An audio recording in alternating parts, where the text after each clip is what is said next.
izy io lazain'ny olona fa efa simba Madagasikara zavatra tsy marina akory raniko. Madagasikara hita lahy tena tsy manjejoro io. Tsika koa zany tsy voatery manambe tsika vo manova zavatra. Amin'ny zavatra kely isan'andro anao manova zavatra be. Fa zava-dehibe zany a tsy kivy ny olona vo eritreritra anao zavatra. Anao zao miprezentena projet anao tonga de kivy tsy matateraka daholo zavatra rehetra. Tsika mila mazoto mavitsika tsika amin'ny projet mba hanapitsika Madagasikara.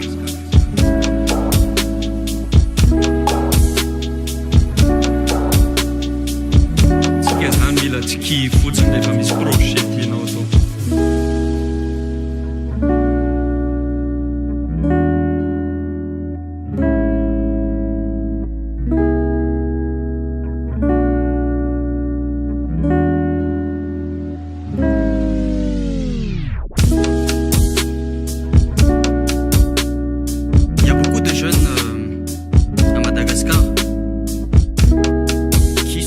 Mais qui n'ont pas de travail.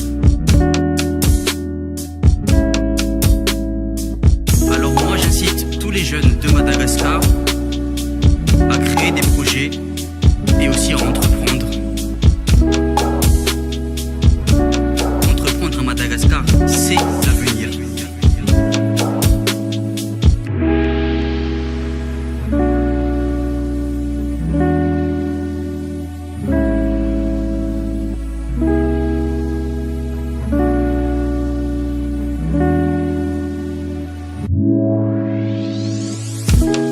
Things are actually big, man.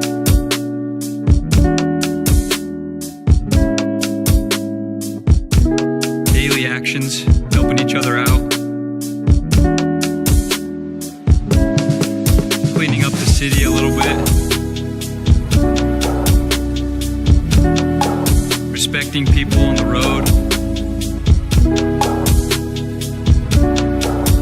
just smiling, saying hi to people.